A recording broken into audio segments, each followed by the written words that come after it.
Hey everyone, Brian Sharp here. Good to see everyone back. If you haven't checked out my videos before, just to tell you a little bit about myself, I'm a licensed professional counselor in the states of Texas and Connecticut. Also a licensed mental health counselor in the state of Florida, and I'm an accredited counselor with the British Association for Counseling and Psychotherapy. I work a lot with the LGBTQ community, as well as with couples and individuals on a range of presenting topics. So I've worked a lot with substance use. I've worked a lot with depression and anxiety, um, with problems in relationships and so forth. But today I want to kind of focus in on something that I see a lot as a couples therapist, and I think it really kind of also impacts some of our other everyday experiences, particularly if we struggle with anxiety. And that's what John and Julie Gottman, pioneers of the Gottman method of couples therapy, call physiological flooding, or diffuse physiological arousal, or DPA for short. So really what they mean by that, diffuse physiological arousal or flooding, really refers to when we're in an interaction and our physiology, our biology goes into fight or flight mode. So very commonly, I see where couples come into therapy and they'll get into a verbal conflict, even during the session. And I'll have to consciously interrupt them and say, I'm going to ask you to hit the pause button right now. I'm hearing voices raised. I'm hearing some name calling. I really get the sense that you're feeling attacked.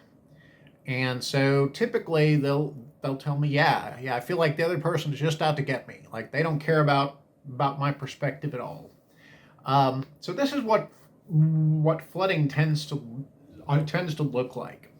It's really the fight or flight response. And I always tell my clients, when I explain this to them, it's really the same thing that would happen if you have a phobia of anything, like myself. I don't like snakes. So if I walked outside right now and I saw a little snake on the ground, even if it were totally harmless, maybe it's a garter snake, my physiology reacts so quickly in response to that perceived threat, because all I know is this is a snake. I've either got to fight this thing off or I've got to get away from it, and fast.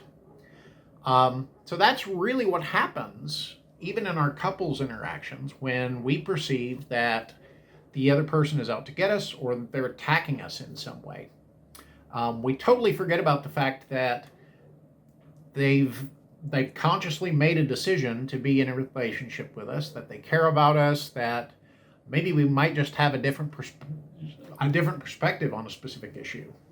All we know in that moment is they're out to get us. And there's a couple of reasons for that. So a lot of this has to do with quick changes that occur in our physiology. So one thing that happens when we're under extreme stress is our heart rate increases very rapidly. So if I walked outside and I saw a snake on the ground, it stands to reason my heart rate would become more rapid. My pulse would increase. My breathing would probably become more rapid and shallow. Our digestion tends to slow. And all of that is really our biology's way of really preparing to fight off the perceived threat or get away from it. So we kind of forget about in the moment, this person isn't really out to get me. Like they like all we know when all of that is going on in our biology in the moment, all we really know is, oh my gosh, they're really out to get me. Like they're trying to attack me. I have to protect myself. So that's why we tend to get so defensive. Why we tend to criticize or name call. It's because all of that really funky stuff is going on with our biology in the moment. Um, and so the way I tell clients to kind of approach this, like we can't really typically have a constructive conversation when we perceive that our partner's out to get us. All we know is that they're our enemy. So we really have to be very conscious about hitting the pause button, really saying to our partner in the moment, we need to really we're both really getting kind of revved up here. I don't think I can have a totally rational conversation right now. I think we need to take a little break from this and give ourselves time to calm down before we come back and try to discuss this. And so that does a couple of things. One, it communicates to the other person, it communicates to your partner that you really do care about them, that you're really not out to get them, that you want the conversation to be as constructive, as helpful as it possibly can be. But in the moment, that's not possible. But just letting them know it's not your intention to totally walk out on the conflict, to totally abandon the conflict. We're just putting it on pause for now. And the Gottman Institute, in a lot of their writings, they recommend at least 20 minutes. I always tell my clients, give it at least an hour for both of you to just hit the pause button, go engage in something that you enjoy doing. Because if you leave the conversation and you're still dwelling on the conflict discussion, well, what do you think's going to happen when the two of you do try to sit down and have that discussion again? Well, it's going to be right back to really where it was. We really have to be very intentional about engaging in an activity that we find enjoyable, that reduces the stress, and it could be any number of things. Or maybe you enjoy meditation, or maybe you enjoy exercise, or sometimes just getting out in nature, doing something that you enjoy, where it's going to temporarily take your mind off of the conflict discussion.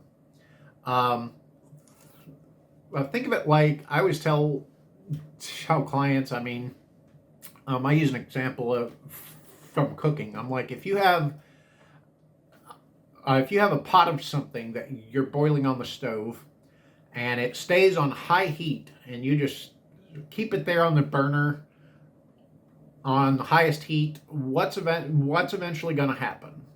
It's going to bubble over everywhere. You're going to have a huge mess. So this is kind of like that. If we stay in the conflict discussion, if we don't take ourselves off the heat, it just adds more heat to the sauce, and eventually we're going to have a huge mess. We're going to say things we don't mean. We're going to potentially call the other person names, and then we're going to have all new things to have conflict about. So I think we have to be very, very intentional about giving ourselves and our partner some time off the heat, as it were. Time to kind of calm down, to engage in an activity we find enjoyable, and then, when things have calmed down sufficiently, come back and reattempt the conversation. But I always tell my clients, I'm like, you can't just walk away from a conflict topic without saying anything, because think of the message that sends. It tells the other person, even if this isn't what we intend, it kind of conveys to the other person, your needs really aren't important to me, which is not what most of us typically mean, right? So we really have to communicate to the other person, I really want to hear what you have to say, even if we disagree on this, but I don't think either of us can have a completely calm and rational discussion right now. I want to come back to this once we both had a chance to calm down a little bit, because I really want to be emotionally present with you.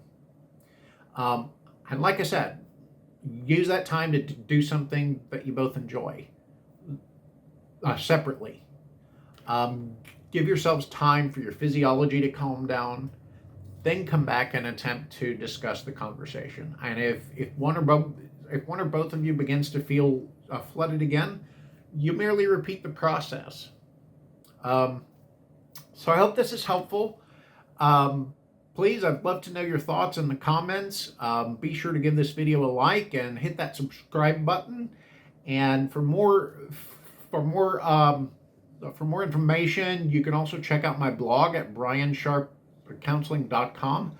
I've got a ton of things on there on different topics related to mental health. I'd love to know your thoughts. Feel free to reach out to me. But I will see everyone next time, and I hope you have a great rest of your week. You guys take care.